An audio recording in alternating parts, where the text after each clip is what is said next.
আসসালামু আলাইকুম। কেমন আছেন সবাই? আশা করি অনেক ভালো আছেন। আজ আমি আপনাদের সাথে শেয়ার করব মহিষের মাংস রেসিপি। আমার বিশ্বাস এখানে 80% লোকেরাই এই রেসিপিটা ট্রাই করেনি। সেটা কেন বললাম? আমার মাংসের কালার দেখেই বুঝতে পারতেছেন কেন বললাম।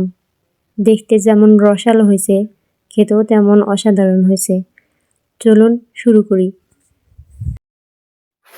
আমি এখানে 1 বাটি মাংস নিয়েছি। আমি এখানে হাড় চর্বি সহ মাংস নিয়েছি। আপনারা আপনাদের স্বাদ মতো নিয়ে নেবেন।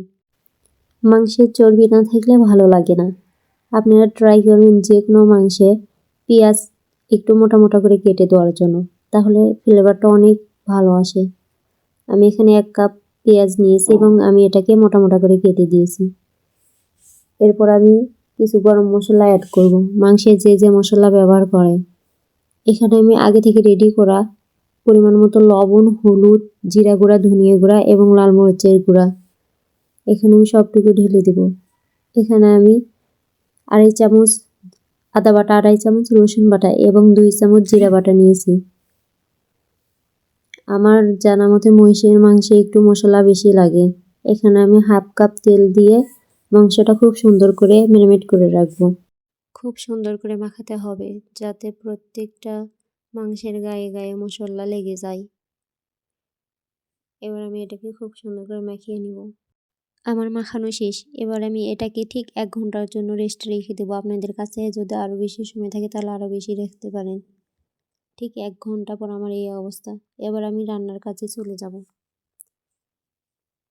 আমি এটাকে প্রেসার কুকারে দিয়ে দেবো, কারণ প্রেসার কুকারে দিলে আমাদের গ্যাসের সাশ্রয় হবে এবং রান্না অনেক দ্রুত হবে। মহিষের মাংস রান্না করতে অনেক বেশি সময় লাগে। আমি এখানে এক্সট্রাভাবে কোনো পানি ব্যবহার করিনি। মাংসের ভিতর থেকে বেরিয়ে আসা পানি দিয়ে এটা আমি কষিয়ে নিব। আমার কষানো হয়ে গেলে আমি পরিমাণ মতো পানি দিয়ে সিদ্ধ হতে রেখে দেব। আমার কষানো শেষ। এবার আমি পরিমাণ মতো পানি দিয়ে দেব। আমি পরিমাণ মতো পানি দিয়ে এর মধ্যে কয়েক টুকরা কাঁচামরিচ এবং আস্ত একটা রসুন দিয়ে দিলাম। এতে স্বাদ অনেক ভালো আসে। চুলার উপর আমি একটা ফ্রাই প্যান বসিয়ে এর মধ্যে একটু তেল দিয়ে দিলাম। তেলটা গরম হয়ে আসুক। সিদ্ধ করে নেওয়ার পর মাংসের আমার এই অবস্থা দেখুন। তেলটা গরম হয়ে আসলে আমি এর মধ্যে দিয়ে দেব একটা তেজপাতা। আমি একটা তেজপাতার মধ্যে 4 টুকরো করে দিয়েছি। এর মধ্যে আমি দিয়ে দেব একটা কুচি করা পেঁয়াজ। সবগুলো আমি খুব সুন্দর করে ভেজে নেব। এর মধ্যে দিয়ে দিলাম একটু জিরা দিয়ে আমি সবগুলো ভেজে নেব। আমার ভাজা শেষ এবং আমি রান্না করা মাংসটুকু সবগুলো ঢেলে দেব। এই কাজটা করলে মাংসের স্বাদটা অনেক ভালো আসে। আস্তে আস্তে পানিটাকে আরও শুকিয়ে নিব।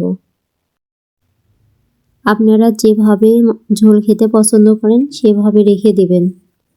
এই মাংসটা আপনারা সকালের নাস্তাতে যে রুটি ব্যবহার করেন তার সাথেও খেতে পারবেন, বিরিয়ানি, ভাত, সব কিছুর সাথেই খেতে পারবেন।